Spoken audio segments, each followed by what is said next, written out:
alhamdulillah ya kalau baik. Sebelum kita mulai pembelajaran, alangkah baiknya agar kita berdoa terlebih dahulu ya. Baik, Ibu akan pimpin. Sebelum kita belajar, marilah kita berdoa. Berdoa dimulai. Berdoa selesai. Oke. Ibu akan melanjutkan materi kita di mana minggu lalu kita telah membahas mengenai kerajaan Islam di Nusantara. Selanjutnya Ibu akan lanjut kepada bab ketiga, yaitu adalah Wali Songo. Adapun tujuan pembelajaran, yang pertama, siswa dapat mengetahui nama-nama Wali Songo. Tujuan kedua, siswa dapat meneladani sikap dan perilaku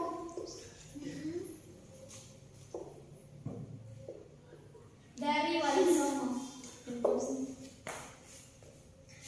Baik, kali ini kita memiliki dua tujuan pembelajaran, yaitu tujuan pertama, siswa dapat mengetahui nama-nama asli dari Wali Songo. Tujuan pembelajaran yang kedua adalah siswa dapat meneladani sikap dan perilaku dari Wali Songo.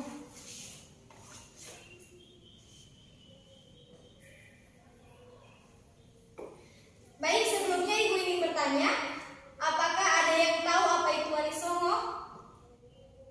Oke, di sini ada empat pendapat mengenai arti dari Wali Songo. Pendapat yang pertama, Wali Songo itu adalah wali 9. Mengapa dikatakan wali 9? Karena Wali Songo dalam bahasa Jawa itu berarti wali 9. Songo itu dalam bahasa Jawa artinya adalah 9. Dan Wali Songo ini berjumlahkan dari 9 orang. Selanjutnya yang kedua,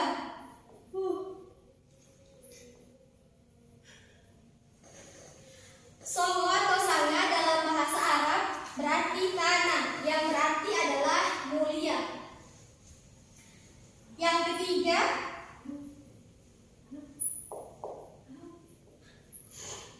ketiga, Sanga dalam bahasa Jawa berarti kan juga sebagai tempat.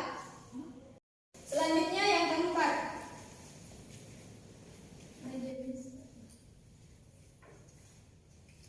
Wali Songo ini merupakan sebuah majelis dakwah di Nusantara yang meliputi Indonesia, Malaysia, dan Melayu, yang pertama kali didirikan oleh Sunan Gresik atau Maulana Malik Ibrahim pada tahun 1404 Masehi atau sekitar 808 Hijriah. Selanjutnya, nama-nama Wali Songo, yaitu yang pertama adalah Sunan Gresik atau Maulana Malik Ibrahim.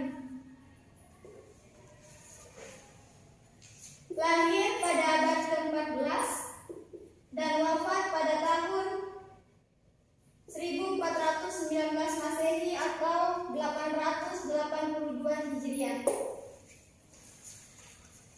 Sunan Gresik atau Maulana Malik Ibrahim merupakan keturunan ke-22 dari Nabi Muhammad SAW. Ia lahir pada abad ke-14 Masehi dan wafat pada tahun 1419 Masehi atau 882 Hijriah. Dan dimakamkan di Gapura Wetan Gresik. Sunan Gresik dianggap sebagai wali pertama yang mendakwahkan Islam di Jawa.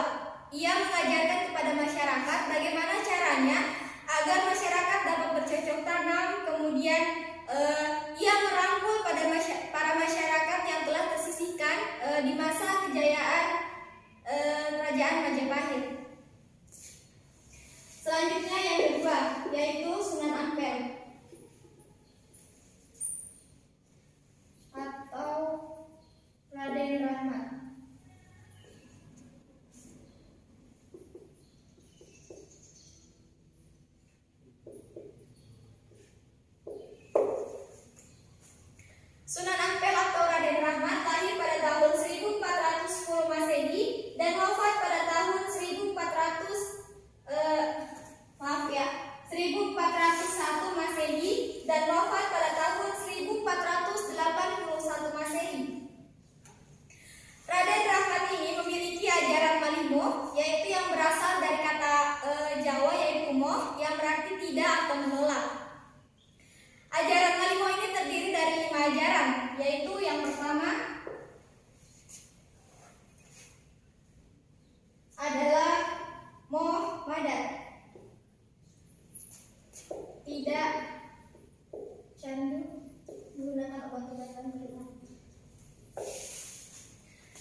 menjadi salah satu ajaran yang diberikan oleh Sunan Ampel. Kenapa?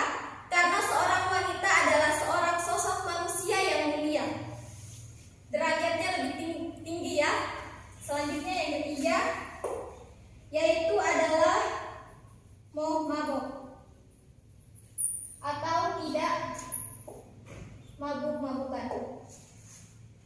Diceritakan dalam sebuah kisah di mana seseorang ketika ia ditanya, ia lebih pilih mana, mabuk atau berzina, maka ia lebih memilih berzina. Kenapa? Karena jika ia memilih mabuk, maka ia dapat melakukan 3 kesalahan sekaligus, yaitu yang pertama adalah mencuri, kemudian yang kedua adalah berzina, dan yang ketiga adalah membunuh.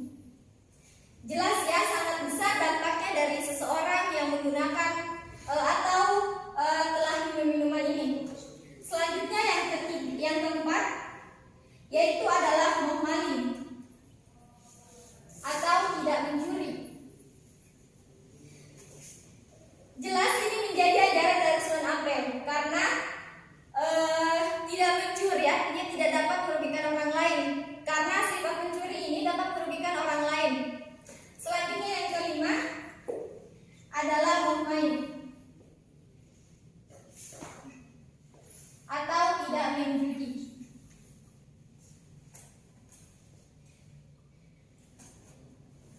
Dan lanjut kepada ini, Ibu hapus dulu ya.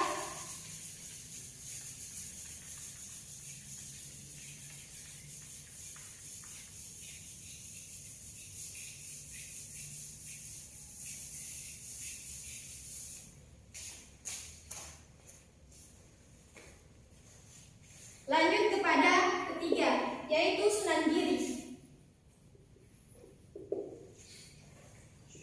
atau Raden Paku.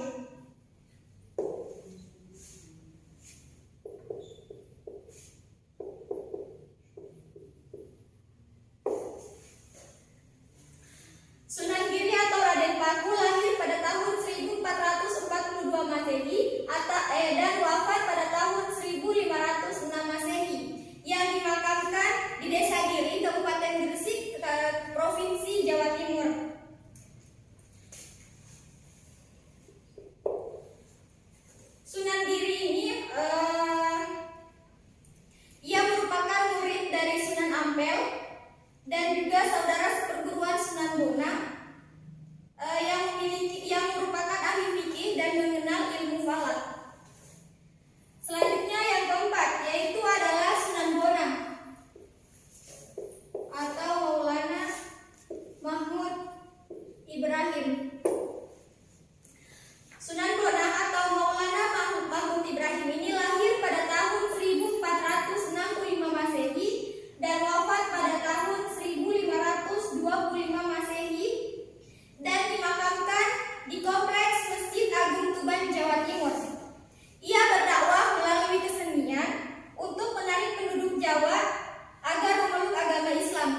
pada kerjasama, kemudian kedermawanan, kerja keras, dan peningkatan kemakmuran masyarakat sebagai pengamalan terhadap ajaran agama Islam.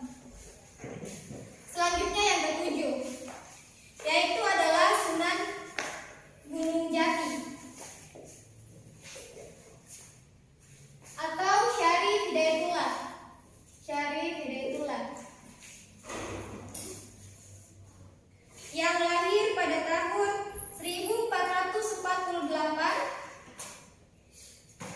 dan wafat pada tahun 1569 Masehi, dan dimakamkan di Gunung Sembung di Desa Sana, Kecamatan Gunung Jati, Cirebon, Jawa Barat. Sunan Gunung Jati ini bernama aslikan Syarif Hidayatullah, yang merupakan putra dari Syarif Abdullah Umatuddin, putra Ali Nurul Alam, putra Syekh Husain Jamaluddin Akbar, dan dari pihak ibu ia merupakan keturunan keraton Pajajaran melalui Nyai Rara Santang, yaitu anak dari Siti Badungga Maharaja Prabu Siliwangi dari Nyai Subang Larang, dan merupakan adik dari Kian Santang dan juga Pangeran Wala Sungsang yang bergelar Cakrabuana atau Mbahku Cirebon Girang. Ia menyebarkan dakwah dan mengembangkan Cirebon sebagai pusat dakwah dan memerintahkannya yang kemudian menjadi Kesultanan Cirebon. Selanjutnya yang ke-8, yaitu adalah Sunan Kudus atau bernama aslikan Jafar Shadiq, yang lahir pada pertengahan abad ke-15 dan wafat pada tahun 1550 Masehi. Sunan Kudus ini memiliki peran yang sangat besar dalam pemerintahan Kesultanan Demak, yaitu sebagai seorang panglima perang. Sunan Kudus ini banyak berdakwah di kalangan kaum penguasa dan juga priai Jawa. Salah satu peninggalannya yang terkenal ialah Masjid Muara Kudus yang arsitekturnya bergaya campuran Hindu dan Islam, yang juga merupakan salah satu warisan dari budaya Nusantara. Selanjutnya yang ke-9, yaitu adalah Sunan Muria atau bernama aslikan Raden Prawoto. Sunan Muria ini merupakan putra dari Sunan Kalijaga. Beliau menyebarkan Islam dengan menggunakan sarana gamelan, kemudian wayang, serta kesenian daerah lainnya. Ia sangat dekat dengan rakyat jelata. Kemudian kelahiran dan wafatnya ini tidak diketahui oleh siapapun, sehingga yang diketahui adalah beliau dimakamkan di Gunung Muria di sebelah utara kota Kudus, Jawa Tengah. Baik, pemaparan Ibu cukup sampai di sini. Untuk materi selanjutnya Ibu akan lanjutkan pada minggu depan ya. Kurang dan lebihnya mohon dimaafkan. Wabillahi taufiq wal hidayah. Wassalamualaikum warahmatullahi wabarakatuh.